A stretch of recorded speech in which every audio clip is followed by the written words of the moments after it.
You're listening to Autumn on the Air, the weekly podcast that brings you conversations about the impact of research commercialization and the people who make it happen. Join us for interviews with patent and licensing professionals, innovators, entrepreneurs, and tech transfer leaders on the issues and trends that matter most.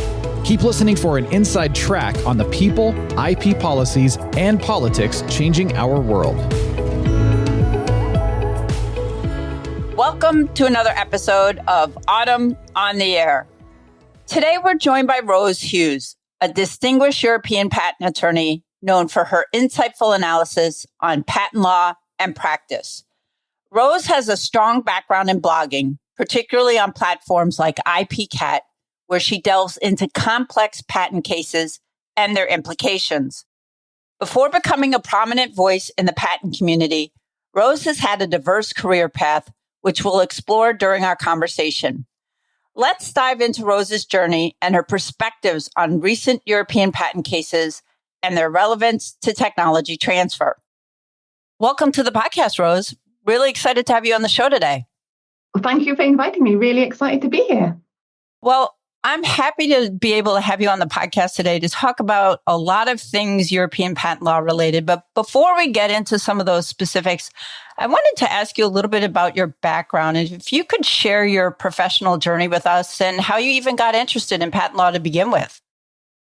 Yes, more than happy to. So my journey into patent law really began with my interest in science, I think like most people. So I studied natural sciences at Cambridge, focusing on biology, immunology, pathology. And this led me to my PhD at UCL in the infection immunity department. But during my PhD, I realized that whilst I loved the science, working in the lab was clearly not the route. And about halfway through, there was a career talk by a patent attorney who also worked in the same department. And this just sounded like the perfect job, like using the science knowledge to learn new skills and new area of expertise. It just sounded perfect. So after completing my PhD, I joined I think the UK's largest patent firm, which is Marks Clerk, as a trainee in the biotech area, and qualified in private practice, working with biotech clients, pharmaceutical companies in the gene therapy space, biotech space. But after completing my European patent qualifications, an opportunity came up to join AZ as an in-house attorney, who for a few years had been setting up their new global R&D site in Cambridge. And my reason for moving there at the time was to basically be closer to the science that I enjoy, so the space of biologics and immunotherapies. But I think when I joined, I wasn't quite prepared for how different in-house would be. It was a huge learning curve. And looking back, I think it's amazing how much I've learned in the past 6 years at AZ and the opportunities I've had for professional development. I think at AZ, you really work with the amazing, groundbreaking science, life-changing medicines. But apart from that, there's so much more to the job. It's not just the drafting and prosecuting. As an in-house attorney, you're integrated with the project teams. You effectively engage with internal stakeholders and business leaders, all the different business departments. So it's just it's so much more to it, and such a fascinating and valuable experience that I had. I think also in-house, there is a huge emphasis on transactional work, supporting license and collaboration, which I think is quite unique to the in-house model. So really enjoyed developing those skills as well. But now I'm leaving AZ. I think I've been there 6 years, really enjoyed it, but I think it's time for a change. So I'm moving back to private practice, to a boutique IP firm called Evolve here in Cambridge still. So Evolve specializes in supporting biotech and pharma clients, including fractional IP support. And I think my in-house experience is going to be really helpful here in the deal space and my knowledge of how large pharma companies think and operate.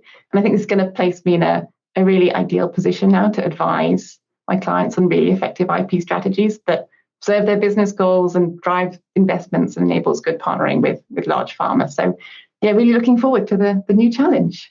Well, congratulations on your new role, and talk about an amazing career to date. You've had big law firm experience. You've had tremendous experience at, AstraZeneca, one of the global leaders in pharmaceutical research and development of drug products, and now an IP boutique. So you really have quite the breadth and depth of experience. So again, congratulations on your new role. But I wanted to ask you about your blog. I've been an active follower for years, and that's IPKat. What inspired you to start blogging about patent law, and how has this experience shaped your perspective on the field? Yeah, so I started blogging on IPKat quite early in my career. So it was around the time I qualified as a European patent attorney. I think everybody in the UK profession knows about IPKat because it's one of the first things you're told as a trainee is like, here's a good source for commentary and case law. Go and see IPKat. It has cat pictures and we don't know why, but it's a good place to go. Thank you for answering that question because I was going to ask you why the cat picture. So yes, lost to the midst of time apparently. So the guy who set up the blog originally, Jeremy Phillips, he just decided it should have a cat. And it was before cats on the internet were really a thing because it was in the early days of the internet. So yeah, they were just ahead of the curve, was IPKat. Apparently, yes. But so yeah, I was excited to join as, first you start as what we call an intern cat on IPKat, and that's under the mentorship of an existing blog member. And I think that was a really valuable model because it helped me develop the confidence and writing style that so you go on to be like. And you get lots of feedback and support at that early stage. And I think also a big shout out here to Ansley Merrill Ward, who was my mentor on IPKat when I started. And yeah, her sort of support at that stage was really, really invaluable for me. But in terms of my experience as a blogger, I think I found the process of blogging almost invaluable for my professional development. At first, it was a great way to ensure I myself kept up to date with the case law. I think I only really truly understand and absorb a decision once I've written a blog about it. So that was helpful. And as my experience with both the patent profession and blogging has grown, I think it's also helped me develop my own perspective and views on legal developments. I think there's a plethora of information out there these days, and to keep readers interested, you can't just provide a simple summary of what the decision says. You have to add some value. You have to put the decision in a broader context, say why it matters to readers, why they should care. And I think that the process of doing that has helped me develop and crystallize my own views on the case law and developments. Yeah, your posts are really excellent. And I find it really interesting about starting off with a mentor in the blogging, because that's very, very unusual. Mostly people are added to a blog as a contributor and just are told to write. At least that's how it works in the US. So very interesting approach that they have there. And it sounds like it's worked out really well for IPKat because it's been around for a number of years. Yeah, and I think it keeps people passionate and excited with the blogging that they can develop like that and have that community as well. Yeah, absolutely. Now, are there some interesting or challenging cases you've worked on recently, if you're able to share them? And can you also share a little bit about how they might relate to your blogging? Yes. So as readers of IPKat might have gleaned from my recent blogs, one of the areas I'm really interested in at the moment is cell therapy. I think both the science and the IP on it is just really cool and interesting. So yeah, at AZ, I was the lead IP for the Biopharm cell therapy department and looked after quite a few cell therapy projects and developed the IP strategy for those. And that's really helped inform my view about how the case law and the IP strategy for these amazing new medicines are going to develop. I think there's so much that can be done. It's so much that can be done creatively with regards to how to protect these products, how to think about their journey through the regulatory system, how to think about how patents are going to be enforced, whether you look for strong product claims or look at the focus on the manufacturing trade secrets. Yeah, it's just a fascinating area. And I think it's one of those areas where IP really does have to follow and understand the science, and the best IP is going to be grounded in the most exciting and innovative science. So that's my current area of hyper interest, I would say. And it's going to be, like you said, fascinating to watch, and so many complex legal issues and how the courts and the patent offices deal with them globally is going to be fascinating to watch. So I agree with you. It's a really, really neat area. So I wanted to turn now and ask you about some recent cases in European patent practice, because there is a lot going on, especially, in the last year and even just in the last month, in fact. So I thought we maybe start off with some Enlarged Board of Appeal decisions and opinions. And maybe the first one we'll start with is the preliminary opinion that came out from the Enlarged Board of Appeals in February that had to do with using the description to interpret claims. So what do you think the outcome of this decision means with respect to claim drafting and patent drafting in Europe?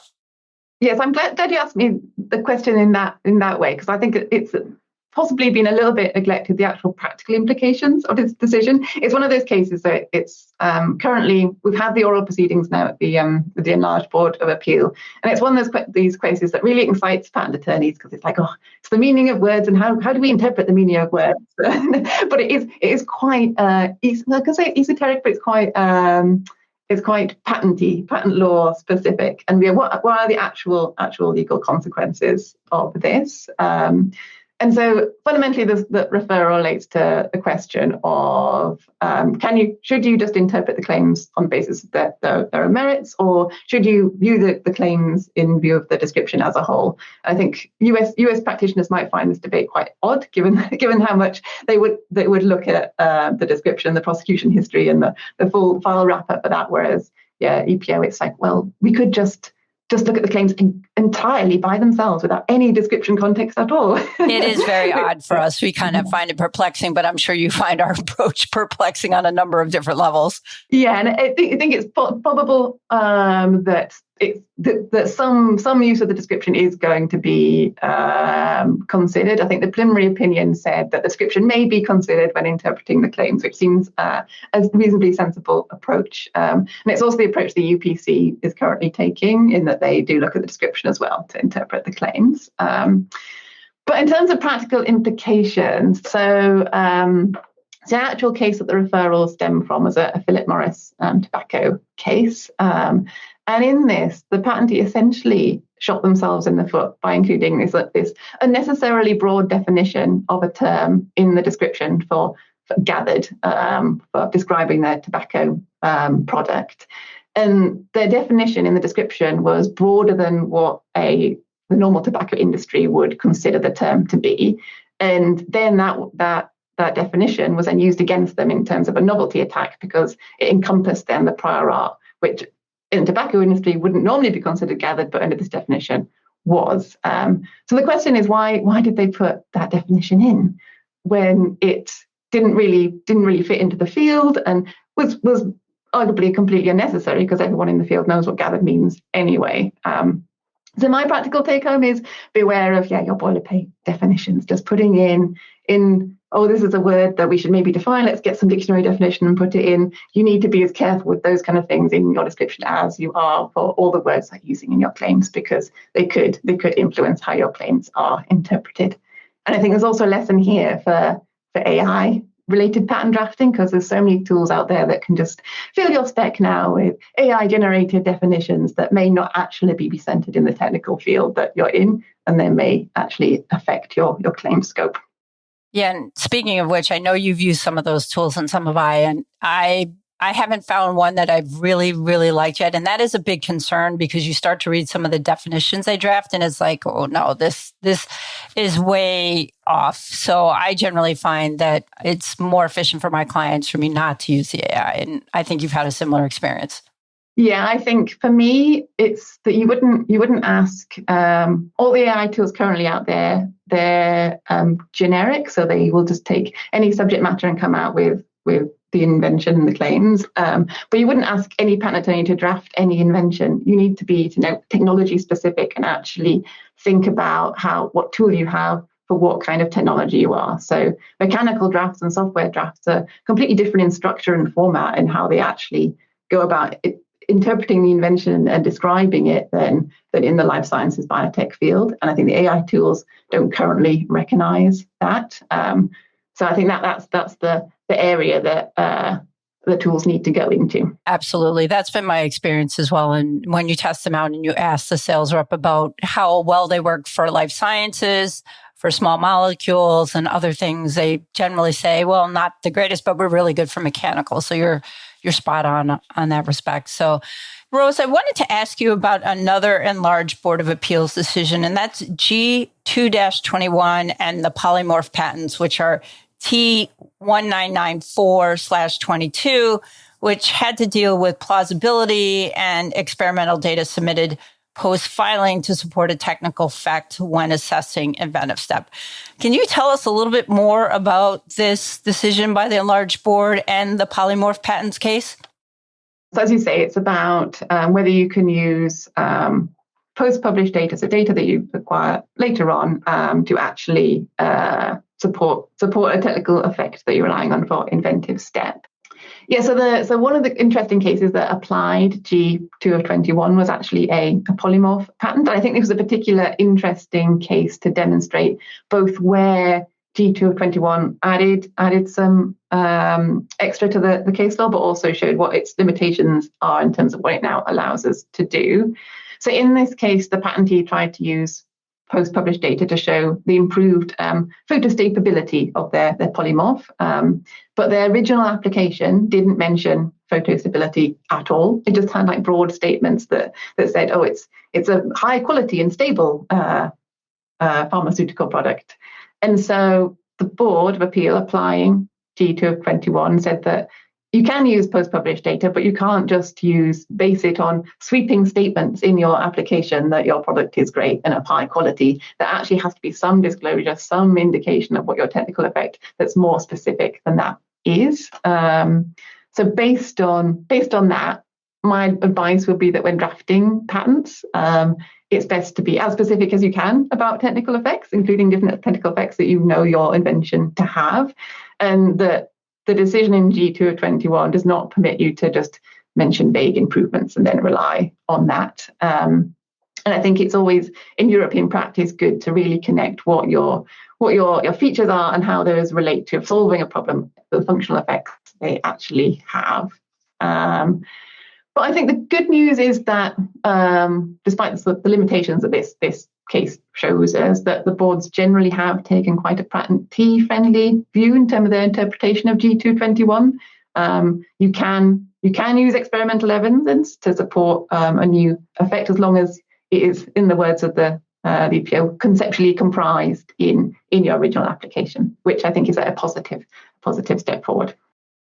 Absolutely. Yeah, very, very important decision there by the Enlarged Board of Appeals. And I want to move on and ask you actually about a UPC case. And this is the Abbott SIBO technology case, which I know you recently analyzed. Can you tell us a little bit about this case and share some of the insights on it and its implications for patent validity? Mm-hmm. Yeah, so the UPC, we're all currently waiting at the moment to see how everything will evolve. Like, how will the UPC approach this aspect of European patent law? So this decision was helpful for some guidance on how the UPC is going to approach functional language and also that ever contentious topic at the EPO added matter. And on both these issues, I think the UPC in this decision broadly followed the EPO. So the UPC agreement does actually state that the UPC shall apply the EPC, but there's no explicit binding effect of EPO case law on the UPC mentioned in the agreement. But as I say, in this case, it seemed that the UPC, possibly it's the path of least resistance to actually just following the EPO approaches. They generally don't refer to the explicit case law tests. So for added matter, we have the gold standard test of the EPO that you have to have clear and unambiguous disclosure in the application that's filed. They didn't mention that, but broadly how they were applying the actual, their analysis of the legal question was broadly aligned with that.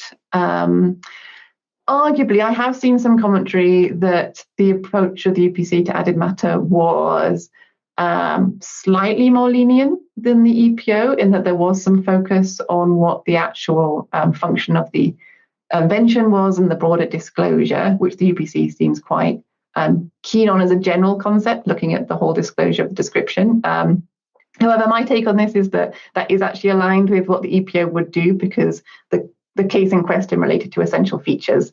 And for essential features, the EPO will look with regards to added matter and whether they can be included on the broad disclosure to see whether or not that feature is or is not essential, which you need to know the function of the invention for. So for me, it is aligned with EPO, and I think that is good for clarity for applicants and patentees. They know there's not going to be two different standards. Yeah, that's really helpful because as your American practitioners, we tend to have a lot of problems with added matter over in Europe, and we struggle with it both as patent attorneys and patent agents. So the fact that there is, they're not going to be two standards is at least helpful, that we don't have to think about writing applications to cover both approaches, which is really, really helpful. Next, I wanted to ask you about a really interesting case that involved Amgen and a peptide product of theirs, and it was actually a manufacturing method patent. So talk to us a little bit about how the Board of Appeals decision on the use of these intermediate peptides, which was a big subject of this case, impact the future of patent applications in life sciences. Yeah, this was a very interesting case because it related to a manufacturing method, and you don't as often see those kind of patents in the industry. So it was Amgen patent, as you say, for manufacturing, I think called on-market therapeutic peptides. And the Board of Appeal found that once various similar manufacturing methods had been used, the skilled person wouldn't have had a reasonable expectation of success of applying all of those to produce the actual specific peptide. But I think for me, the case highlighted some interesting aspects of IP strategy for pharma, because whilst the invention was found eventually to be validly claimed, and that the manufacturing IP was novel and inventive, it did raise the question about whether or not it was actually a useful patent to have in the end. Because obviously your patent offers you your 20 years of protection, but often manufacturing IP will be protected by trade secrets, which is potentially indefinite if you manage to keep it secret with the appropriate policies. And the fact that Amgen chose to patent their manufacturing process said to me that they actually believed that it would be something that others would do themselves, that they would come up with similar processes that then Amgen will be able to cover with their patent. It was something that was out there that essentially other people could reverse engineer or do themselves, and that actually meant it was more valuable to have a patent as opposed to a trade secret. So it raises the question of the bar of patentability here as well, in that, it's novel and inventive, but we're patenting it because we believe that other people are going to do it as well. So yeah, it's interesting for the strategy from that perspective. I completely agree with you. And this, obviously, someone was interested in possibly using this process, because this decision resulted from an opposition, I believe. So obviously, and I think the opposition was anonymous. It was through a straw person. So obviously somebody's interested in potentially using this method.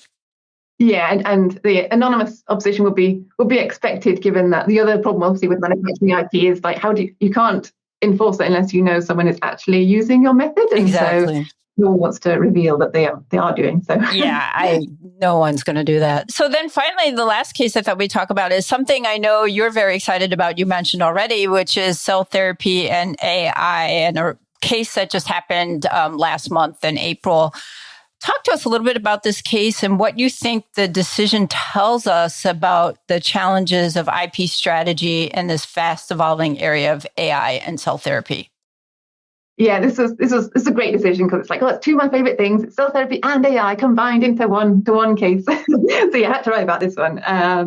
But yeah, it's very, very interesting. Basically, the science is very interesting because it related to a method, an AI program software for basically analyzing cells, looking at the different connections between elements within the cells, and using that to basically come up with a characteristic or a score of the cell. So you can look at, if you can see some cells in your tissue culture dish, if you put a drug on it, see how that drug changes and how it changes the interactions of the intracellular components. So quite a useful and interesting invention itself. But unfortunately for the patentee, the Boards of Appeal found that this was not actually a sufficiently technical invention. So applying the European case law on software inventions, that your invention has to have a technical character. The inventive part has to have the technical character and not just be a presentation of information, not just an abstract concept. And for the EPO and the Board of Appeal in this case, the classifying and the representing of the connections of the intracellular components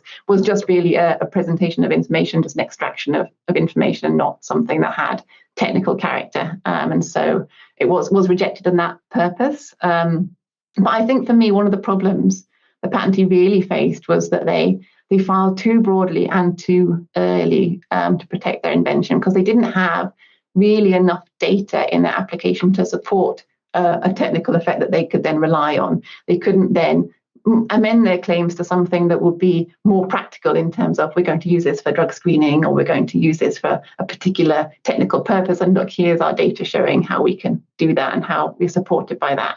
Because they also faced a sufficiency challenge when they did attempt to make that a more specific technical effect. So that's really one of the lessons I took away from this. It's too early, unfortunately. More data comes back to our earlier point of, you do need some data showing a technical effect in this field, in biotech and pharma and software inventions that go into that space. You are going to need some actual experimental data showing your effect. Absolutely. And there's a good lesson for tech transfer offices there as well about filing too early with very little data and having very broad claims. And in case anybody missed that case, it's T0660/22 is a really good case, as we're going to see more inventions coming all the time involving life sciences and AI, really important case for people to be aware of in Europe. So thank you for that, Rose. And you know, I know a lot of listeners are aware that the European Patent Office is focusing a lot on patent quality. So what are your thoughts on the EPO's emphasis on this, and how do you see it possibly affecting technology transfer offices? So I think the biggest challenge we are likely to see at the EPO in the coming years is going to be this increased use of AI. I think we as a patent community are going to have to wait and see how the patent offices and the patent firms all use and adopt these new AI tools. Definitely AI is coming. It's going to be used. It's just how is it going to integrate with the current systems. And my expectation is the EPO is going to want to be a leader in this space. We've already seen quite a few developments from them. So their prior art search tool, their automated recording minutes for oral proceedings, they're already going into this area. And so I think we're going to see more of that. But it'll be also interesting to see how they interact with the increased use of AI by patent attorneys themselves, and the rise of AI patent drafted applications, whether the EPO is going to in some way deal or come up with a policy with regards to that itself. And I think for tech transfer offices, they'll have a question about whether to think about using these AI tools, maybe for invention capture, maybe to help them with writing aspects of patent applications, how to use their counsel and allow or not allow their counsel to use AI, and how to manage those policies. I think will be quite an important aspect going forward. On this note, I am also a member of the CIPA Congress Organising Committee. So CIPA, the European Chartered Institute of Patent Attorneys, and the Congress is the industry event. And our focus this year is AI. So we will have speakers from patent firms, from patent offices, hopefully the EPO, about how they're thinking about, how they're looking at the impact of AI and the risks and opportunities of it. And so I'm looking forward there to hearing more about how AI will be adopted, maybe by the EPO, and how patent offices are going to ensure both quality and transparency for users going forward. So, Rose, how do you think technology transfer offices should approach European patent practice? There are some significant differences between U.S. practice, one of which we've already mentioned, like added matter, which sometimes can be really problematic for U.S. applicants to understand, as well as some of the recent developments like the European Patent Court and some of these important cases that we just talked about. So I think generally during the field that I operate, the biotech pharma field, really patent applications should always be drafted with a multi-jurisdictional view. And so you can't just have a US a European patent that doesn't sort of take account of the jurisdictions of the other places. And I think having that expert advice early on is always helpful. So at the drafting stage, so that you're prepared for anything that will come further down the line, years after in prosecution. And I think for tech transfer offices who are looking to build IP portfolios that are going to be of value to investors, potential collaborators, and for spin-outs, that they are going to have to think about that future-proofing as well, and what their European patent offering is. And I think in terms of how to think about Europe as a jurisdiction, I think we've mentioned quite a few of the particular differences between Europe and US, particularly on the added matter point and the definitions point and the claim interpretation. There are also within various technical fields some key differences. So one of my big focuses is also antibodies, and there's just this complete disconnect between US and European. It's totally different. We still think generating antibodies is, very experimental technology, and therefore you can still get a claim to, a monoclonal antibody with all 6 CDRs with very little data, whereas it's very different in Europe. It's considered routine type of technology. So yeah, that's one where both jurisdictions are miles apart, like you just said.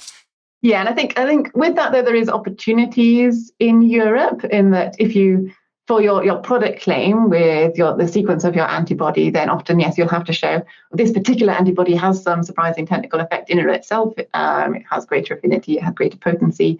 But in Europe, there's conversely the opportunity to get broader functional claims that are now obviously impossible in. It is very, after the Amgen versus Sanofi, there's no way that's, happening right now. Yes.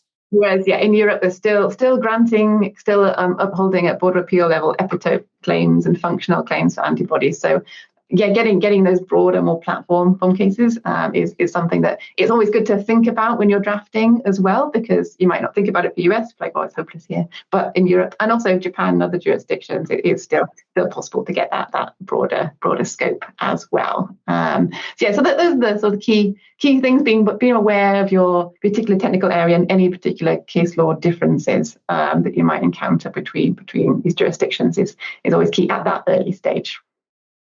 So, Rose, looking ahead a little bit, what trends or changes do you predict will impact European patent practice and tech transfer in the next few years? So I think probably one of the biggest challenges always for tech transfer is the canonical and most difficult question in IP is always when do you file your patent? And I think universities tend to file earlier. Obviously, there's a pressure to publish and out-license any IP, and they want to get something on file to protect it. But obviously, as soon as you file, that clock starts ticking on your patent term, and you're effectively reducing the value of your investment proposition every year that then goes past that you don't get interest in the IP.